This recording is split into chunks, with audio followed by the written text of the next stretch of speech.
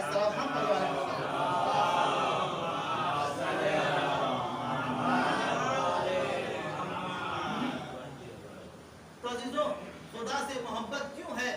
کہا خدا سے محبت اس لیے ہے کہ اس کے کمال سے محبت ہے. وہ بزرگ و بالا ہے, بلند و اعلیٰ ہے. اور مولا کائنات نے یہی فرمایا کہ پروردگار مجھے فخر ہے کہ تم میرا خدا ہے, اور مجھے اس بات پہ فخر ہے کہ میں تیرا بندہ ہوں. علی دعا کر رہے ہیں کہ مجھے فخر ہے کہ تم میرا خدا ہے, اور مجھے اس بات پہ فخر ہے کہ میں تیرا بندہ ہوں, اور تو ویسا ہے جیسا میں چاہتا ہوں,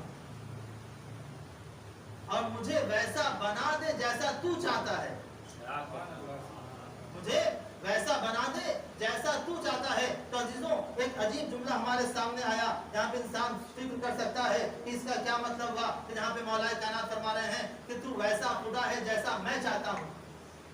تو ویسا خدا ہے جیسا میں چاہتا ہوں. اگر ویسا ہی خدا ہو جائے کہ جیسا ہم چاہتے ہیں تو نہ جانے کیسا کیسا خدا نظر آئے گا. جیسے کہ دنیا والوں نے اپنا بنا رکھا ہے, لیکن مولا کائنات فرما رہے ہیں تو ویسا ہے جیسا میں چاہتا ہوں. اس کا مطلب یہ ہے کہ پروردگار تو خدا ہے, تو رحیم ہے, تو کریم ہے, تو ستار العیوب ہے. وہ تمام صفات ہے تیرے اندر جو خدا میں پائی جاتی. صاحب ہم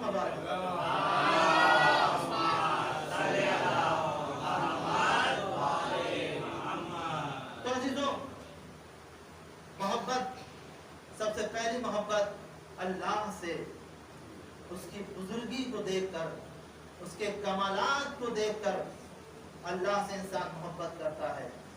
اور اس کے بعد پیغمبر کی محبت, پیغمبر کی محبت جس کے لیے بہت تاکید کی گئی ہے, اور کس طریقے سے محبت کے درجات کو بیان کیا گیا کہ پیغمبر سے محبت کی جائے. اور احادیث میں یہی آیا کہ ادبوا اولادکم, اپنی اولاد کو ادب سکھاؤ. کس طریقے سے؟ اس میں پہلی چیز یہی ہے کہ اللہ کی محبت اس کے دل میں ڈالو, پیغمبر کی محبت اور آل محمد کی محبت ڈالو, اور قرآن کی تلاوت کی محبت ڈالو. یہ ہے ادب سکھانے کا طریقہ. تو سب سے پہلی محبت اللہ سے، دوسری محبت پیغمبر اسلام سے. اب پیغمبر اسلام سے جو انسان محبت کرے گا، تو میں نے عرض کیا کہ محبت دو طرح کی ہوتی ہے. ایک محبت وہ ہوتی ہے جو دنیاوی محبت ہوتی ہے، ایک محبت وہ ہوتی ہے جو اخروی محبت ہوتی ہے. دنیاوی محبت منحصر ہے حسن و جمال پر، اخروی محبت منحصر ہے کمال پر. جہاں حسن و جمال پایا جائے گا وہاں دنیا والے جائیں گے، جہاں کمال پایا جائے گا وہاں آخرت والے جائیں گے، وہاں ایمان والے جائیں گے. ہم نے یہی دیکھا ہے کہ جس کے پاس کمال پایا جاتا تھا، پیغمبر اسلام نے اسے حکم دیا کہ تم اذان دو، تم اذان دو. آپ دیکھیں وہاں سارے عرب والے موجود تھے، لیکن جہاں جس کے پاس کمال تھا اسے کہا گیا کہ دیکھو یہاں حسن و جمال نہیں دیکھا جاتا بلکہ حسن کمال دیکھا جاتا ہے. صلی محمد